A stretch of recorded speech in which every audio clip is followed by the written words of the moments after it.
O debate quinzenal na Assembleia da República foi dominado pelo enorme aumento de impostos que consta do Orçamento do Estado para 2013. António José Seguro acusou o Primeiro-Ministro de lançar a bomba atómica fiscal. Na resposta, Pedro Passos Coelho desafiou o Partido Socialista a assumir se defende ou não um segundo resgate a Portugal. Pedro Passos Coelho foi ao Parlamento para mais um debate quinzenal falar do próximo Conselho Europeu, mas a oposição trouxe para cima da mesa o enorme aumento de impostos do Orçamento do Estado. O país ficou a saber que vem aí uma bomba atómica fiscal com o próximo Orçamento do Estado. Uma bomba atómica fiscal, Sr. Primeiro-Ministro, com enormes consequências sociais. É que só um Primeiro-Ministro que não conhece o seu país é que pode propor o nível de impostos que se prepara para lançar sobre os portugueses. Diz o senhor deputado que vem aí a bomba atómica fiscal e que os portugueses, portanto, ainda vão ter de pagar o desvio deixado pelo governo do seu partido. É verdade, senhor deputado. Nós entendemos que era indispensável fechar esse desvio dentro do país, sem pedir mais dinheiro, sem ter um segundo programa. A tensão aumentou quando o Primeiro-Ministro criticou a linguagem do PCP e juntou o partido a movimentos mais extremistas.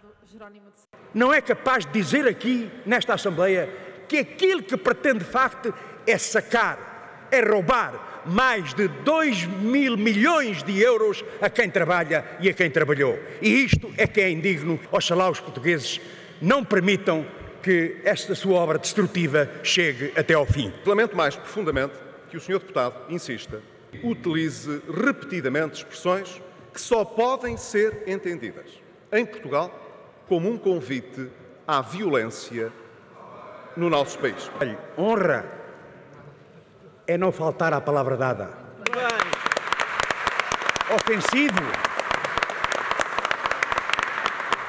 Ofensivo é, de facto, levar à destruição da vida de muitos portugueses.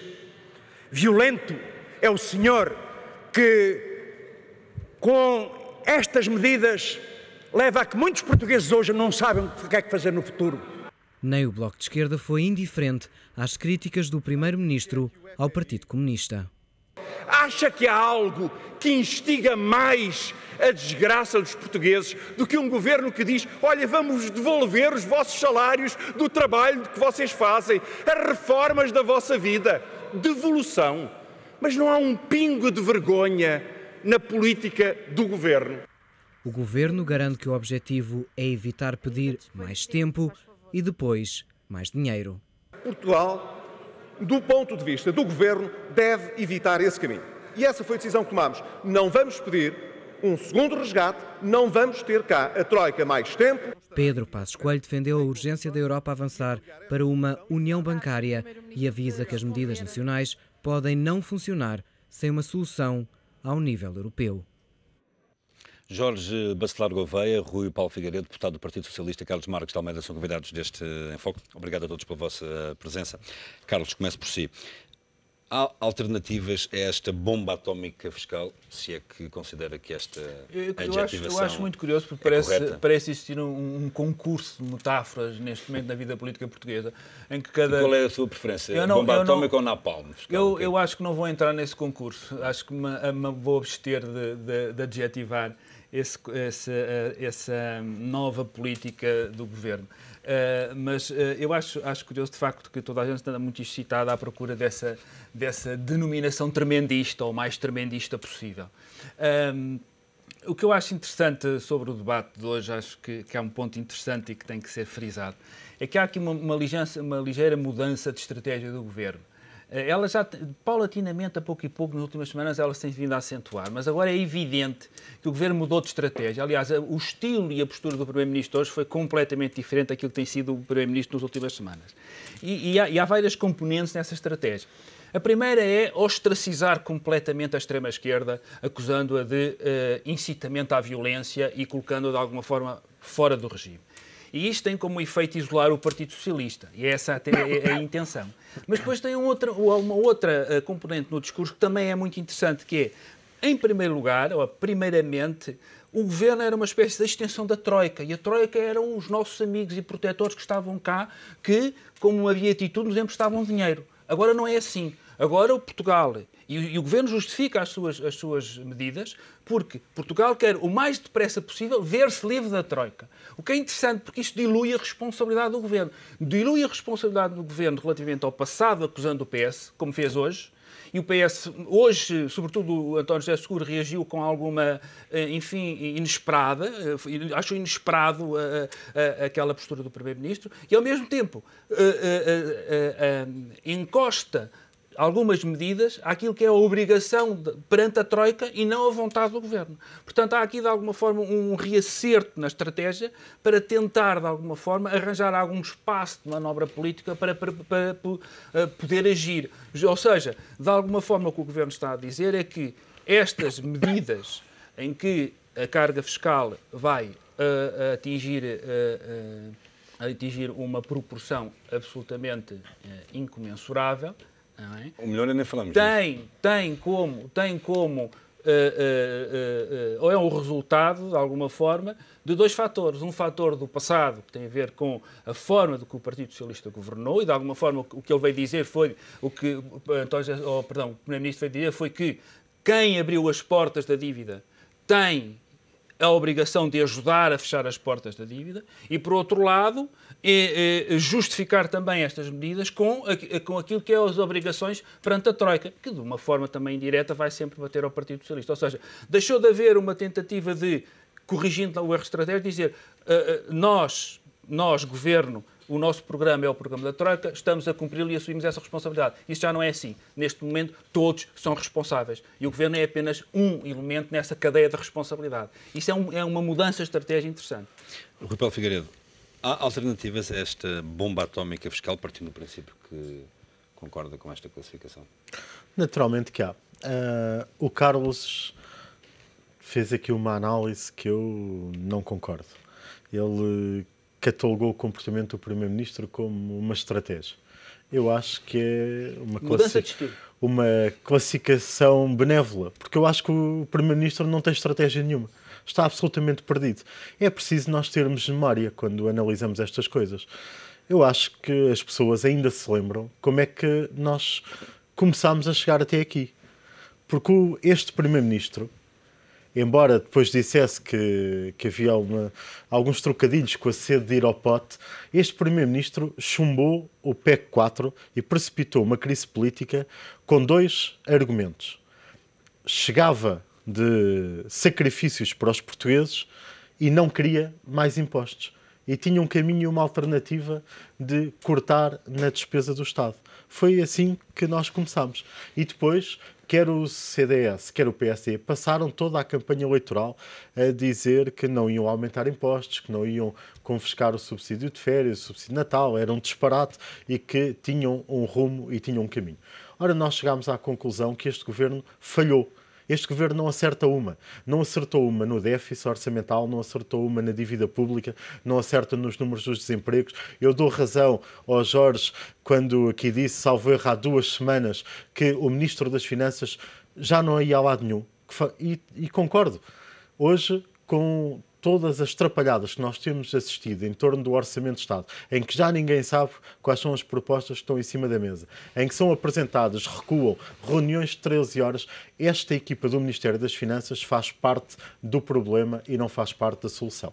E nos tempos difíceis que nós vivemos... Rui, é parte da solução, ou continuaria a alimentar o problema? O PS anda há um ano a alertar por algumas coisas e, infelizmente, a realidade tem dado razão. E anda há um ano a apresentar propostas em concreto que a maioria chumba e ignora. Vamos admitir que o governo cai e o PS assume o governo em eleições ou noutro modelo mais democraticamente criativo.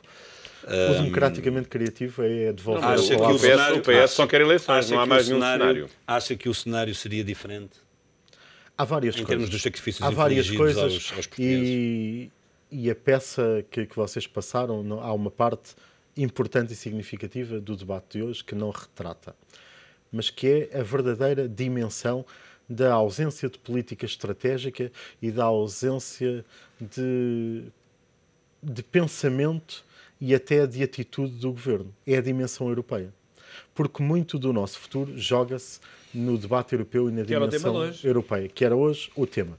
O Primeiro-Ministro não tem nada para apresentar daquilo que vai dizer, porque na verdade ele não tem nenhum pensamento, ele não diz nada, ele não defende o país. Tese da União Bancária. Por exemplo, primeiro ponto absolutamente fundamental, a questão dos juros da dívida. Nós temos que nos comportar como parceiros de pleno direito da União Europeia, iguais aos outros. Nós não estamos aqui com soberania diminuída e não estamos aqui para aceitar tudo aquilo que nos dizem. Nós temos que apresentar propostas, temos que nos bater, é isso que, por exemplo, o António José Seguro tem feito, e nós temos que nos bater por uma diminuição dos juros da dívida pública. E só isso faz muito por diminuir aquilo que nos temos que confrontar. Mas propostas que nós apresentamos... do que é que... Muito obrigado. Mas posso continuar? Este é um ponto fundamental. Eu gostava de dizer uma coisinha. Mas, por exemplo, proposta de há um ano do Partido Socialista de utilização dos fundos do CREN ao nível da reabilitação urbana. Banco de fomento que o Partido Socialista já apresentou e agora o Governo diz que também está a estudar.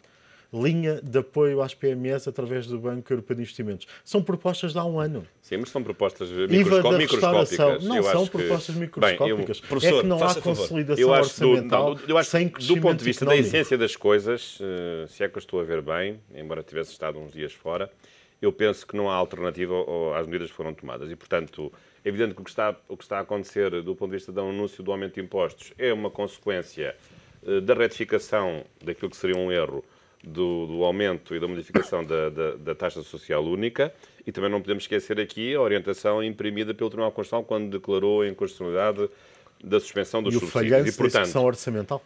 Também em parte, admito que sim, enfim, é várias coisas. Bom, mas eu acho que os portugueses hoje interiorizaram a necessidade de mudar de vida e a necessidade de aumentar os impostos, sendo essa uma via mais justa e mais equitativa. Sobre isso eu não tenho nenhuma dúvida.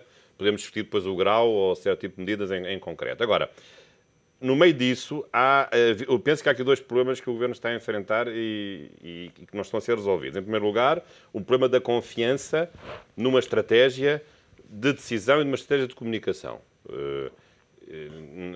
Penso que o espetáculo de haver várias reuniões do Conselho de Ministros, de medidas anunciadas e retiradas e depois que se vai emendar, porque depois se vai ratificar, porque a pressão da opinião pública, um ponto num sítio ou no outro, mostra bem que não há uma grande confiança na certeza do caminho a tomar. E, portanto, isso mina progressivamente... É que o problema não é de comunicação. A substância o problema é de falhança e é de falta de estratégia. Qual é o outro aspecto? Por outro lado, o segundo aspecto tem a ver com as reformas estruturais, da redução do Estado, que é gordo, a diminuição da despesa, digamos, a redução do déficit pelo lado da despesa, 2/3 e 1/3 pelo lado da receita. Neste momento essa fórmula está invertida, não é? Portanto, tudo isso não se vê. Agora, a pergunta que nós fazemos é esta, mas afinal não havia mesmo mais nada para reduzir na despesa do Estado?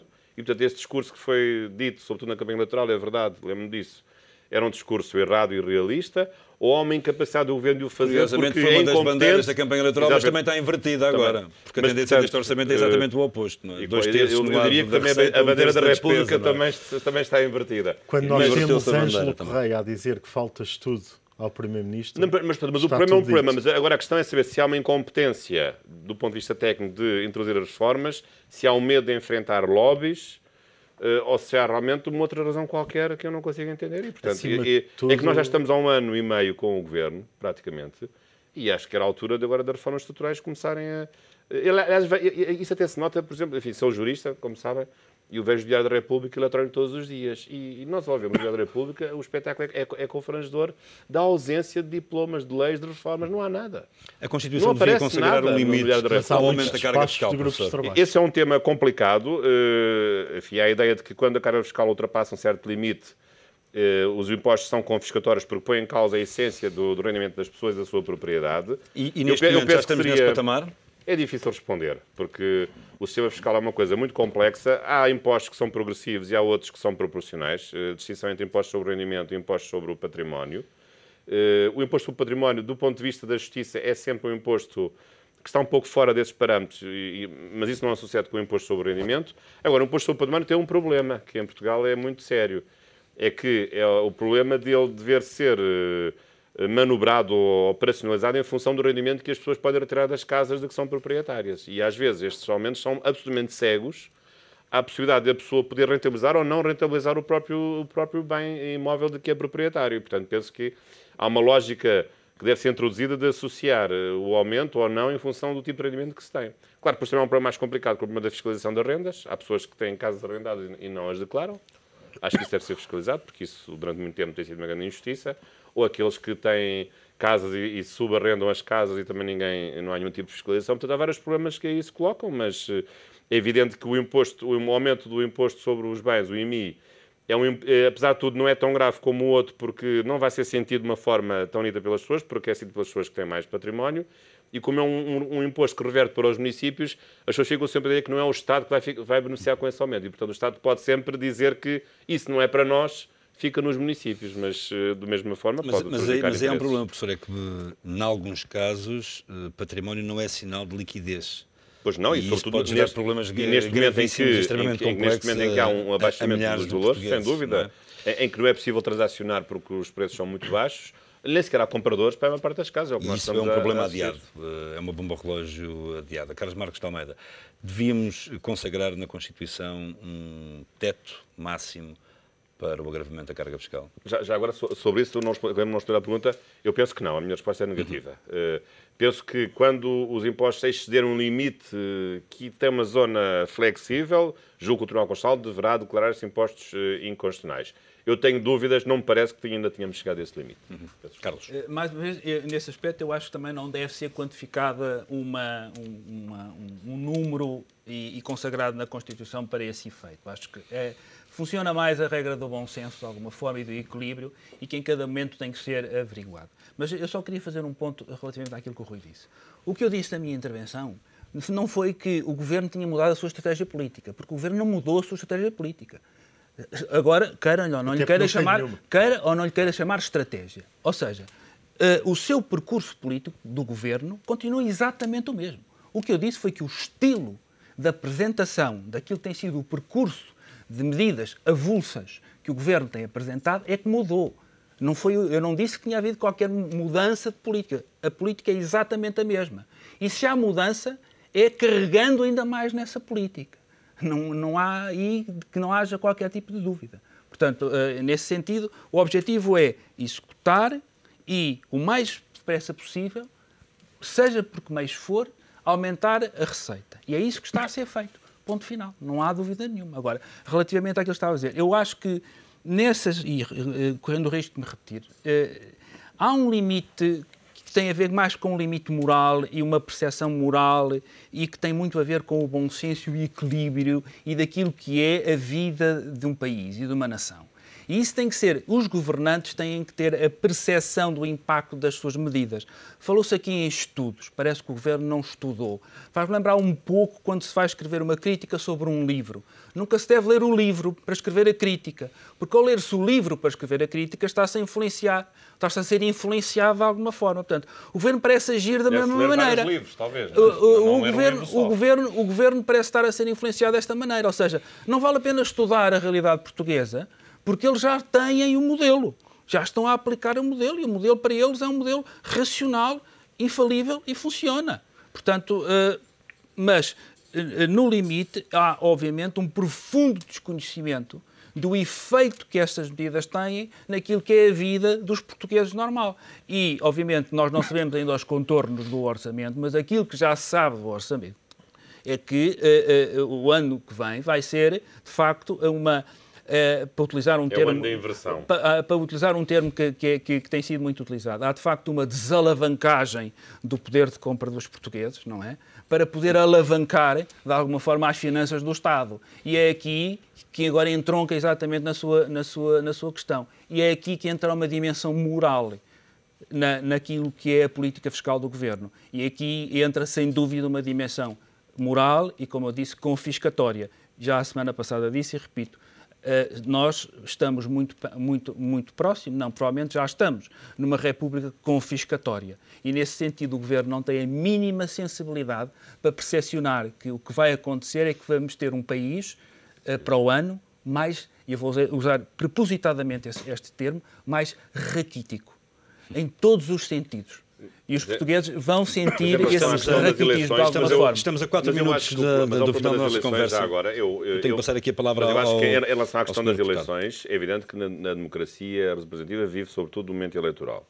Mas se o Governo continuar por este caminho, e enfim, se houver um bloqueio na eficiência governativa, e se for necessário formar um novo Governo, eu não sei se é uma boa ideia convocar eleições antecipadas neste momento. Porque essas eleições seriam sempre eleições que levariam um resultado com base num critério emocional de desespero das pessoas. Eu penso que um voto de pessoas em desespero não é um voto absolutamente racional. Paulo Figueiredo, E já na agora só terça-feira um ponto, passada... o Dr. Mário Soares Era isso que eu ia anda a referir. dizer que o Presidente da República deve demitir este Governo e nomear um Governo novo. Claro, mas aí preconiza uma Uma solução à italiana, não é? Exatamente.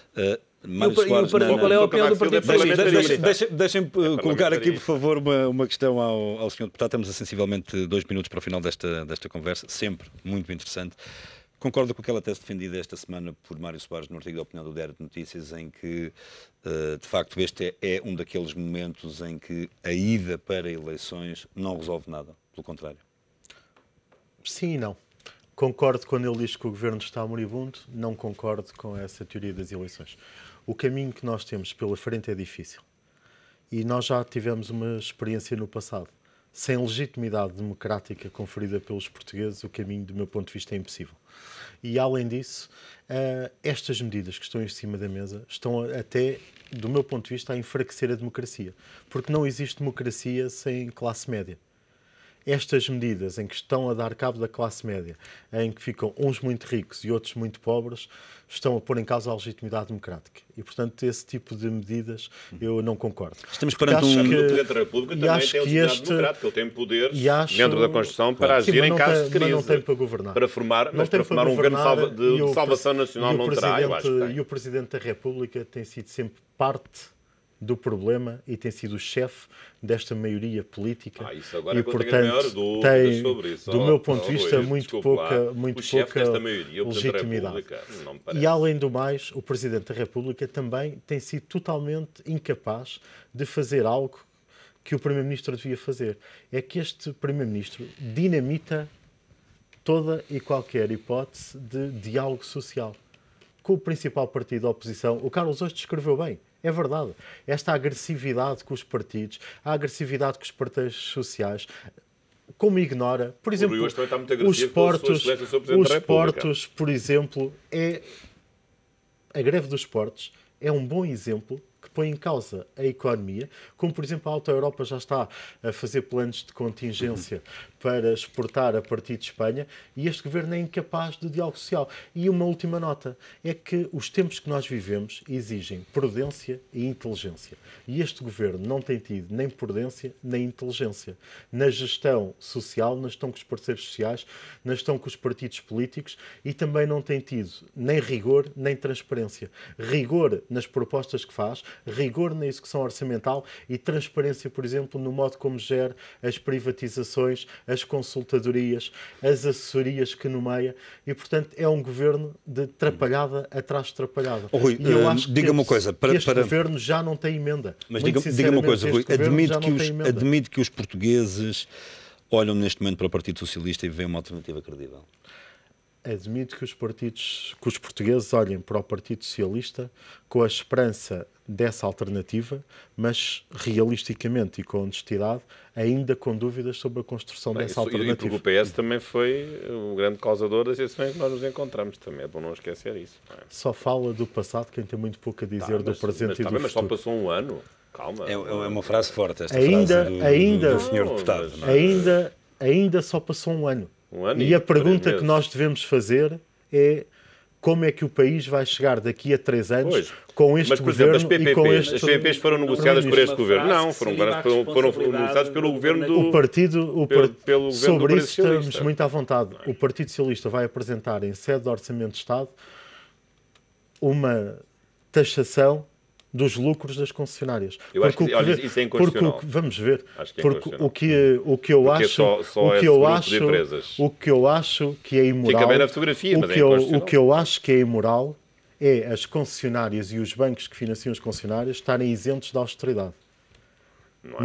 Não é inconstitucional confiscarem os ordenados aos portugueses? Claro que é. Ou só os contratos os contratos aos funcionários? Estou de acordo consigo, mas o problema é que os acordos estão blindados e também com a salvaguarda de equilíbrio financeiro. Os acordos que não fui eu que os negociei, os acordos que o Governo está a fazer estão a limitar-se a cortar investimento, a transferir a manutenção do privado para o Estado e a deixar intocável a taxa de rentabilidade acionista. Sim, e, por exemplo, o Presidente do Sindicato dos Magistrados do Ministério Público já veio apresentar uma proposta semelhante, se aumentar o imposto sobre o rendimento. Eu peço imensa desculpa por interromper a vossa conversa, mas tenho... porque é só especificamente mas tenho que interromper aqui a nossa conversa. Peço imensa desculpa por isso a todos vós, até porque a conversa estava a ser extremamente interessante. É sempre um prazer tê-los aqui.